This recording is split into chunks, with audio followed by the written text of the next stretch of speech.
Hey, what's going on, guys? Ryan again with rpkcustoms.com. I've got something a little bit different today. This is a commission that I just finished up for Eric, and Eric wanted something that was reminiscent to the old Luke Skywalker lightsaber toy from the 90s. If you guys remember that, will throw a picture on the screen so you guys can check that out and see what it looks like. Unfortunately, I never got the chance to have one of these toys. By the time I realized that this lightsaber existed, the prequels were coming out. So the only thing on the shelves at Toys R Us was the Obi-Wan Kenobi saber, Qui-Gon Jinn, and of course Darth Maul. So I never got the chance to have one of these, but this was still a really fun build. So you can see it looks extremely similar to the toy version, which was basically a mashup of the V3 and the Hero. You can see some of the V3 details, like the black paint under the emitter dish, as well as the upper portion of the thin neck painted gold. We also painted the clamp bars gold. We painted the lever black, and I added some accent green and red LEDs like the Hero. So this is on a Solos Hold Generation 2 V2 base. And this hilt was not in rough shape when I got it, but it needed a lot of work. The J-lock system in here was completely seized up.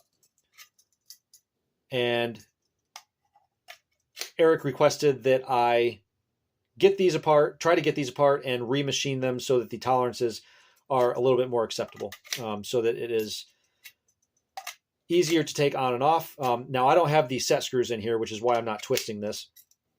But Eric got this secondhand, and I'm pretty sure whoever had this before him tried to twist this all the way around in the hilt with the set screws installed, which gouged up the inside of the clamp section here, which made the tolerance way too tight and caused it to seize up.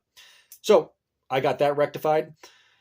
I also put the emitter dish and the pommel in the lathe and rebrushed them. For whatever reason, these hilts come with vertical brushing or vertical sanding marks on the emitter dish as well as the pommel.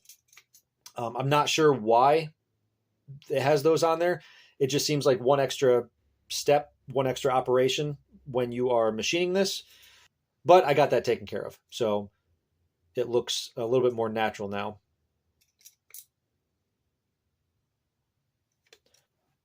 Okay, now as far as the paint I used and everything I've done to this, I used the Ace Gold for the neck and the clamp bars, clamp rails. That's the color that you would normally use for a Hero build, as opposed to the V3, which is more copper in color. For the black, I just used my typical V2 black, which is a matte.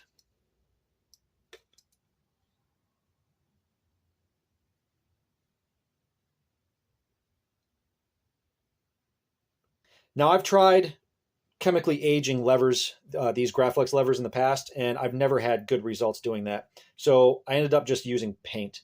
I also added one of my oversized rivet heads that I sell on my website. Those are supposed to be for the A New Hope Graflex builds, because in the reference photos, you can see that the original prop had an oversized head on it. I used the oversized rivet head on this because I had to sand this lever down so that the paint would actually stick to it. You can't paint just bare chrome plating because the paint is eventually going to flake off. So I had to sand all this down, and it's extremely difficult to sand right in here in this little crease. The only way to get in there really well is with something like maybe a sandblaster or with chemical etching. I don't have either of those. A sandblaster is just something I do not have in my shop. So I had to hand sand this all down. And like I said, it was very difficult to get right in here. And because this lever swings out, the original rivet head has a tendency to rotate, which would cause the paint to flake away from the edges down here. And I wanted to prevent that from happening. So my solution was to sand up in there the best of my ability, paint it, and then slap one of these rivet caps over top of that. That way it seals everything up and you don't have to worry about the paint chipping away from the little corner in there. This is one of my aluminum rivet heads that I just used aluminum black on. So the rivet head is aluminum black, and the lever itself is paint. Another problem that I faced while I was painting this lever is, let me take this apart so you guys can see a little bit better. Turn a light on so you can see. So I did not paint this section in here. I left that bare chrome plating.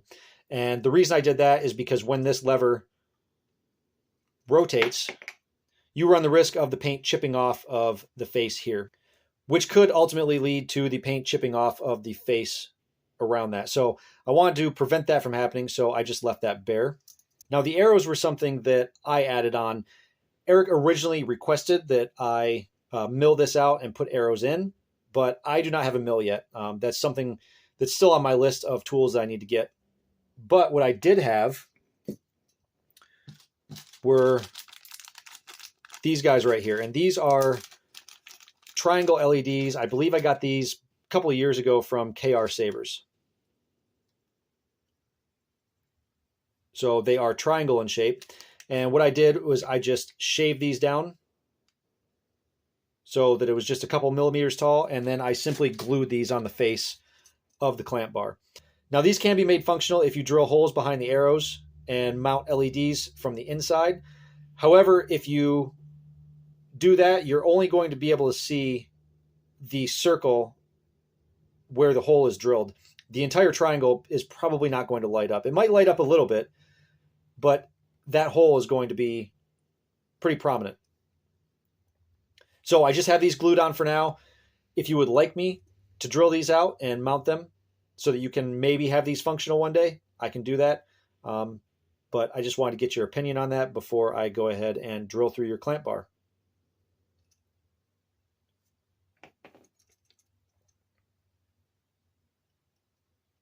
Eric wanted to use a hero card from Sloth Furnace, so that's what we did.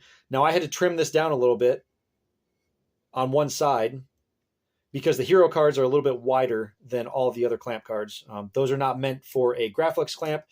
Those are meant for a hero control box. So I trimmed it down so that it would fit perfectly in the Graflex clamp.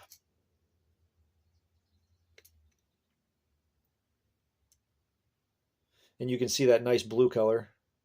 Sloth Furnace does a really good job on these cards.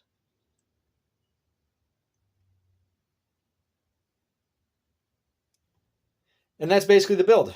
This was really fun to do, so thank you, Eric, for letting me do this. I rarely ever get a chance to make one-off sabers, sabers that I can have a little bit of creative influence in. Anytime I can make an idealized saber, I typically jump at the chance. It's just really fun. So thanks for watching, guys. I really appreciate it. If you would like a commission from me, you can reach out to me through email. That is what I check the most. I haven't really been getting on social media too much lately. I tend to avoid it whenever I can, but you can still message me on Facebook and Instagram as well. So again, thanks for watching, and may the Force be with you.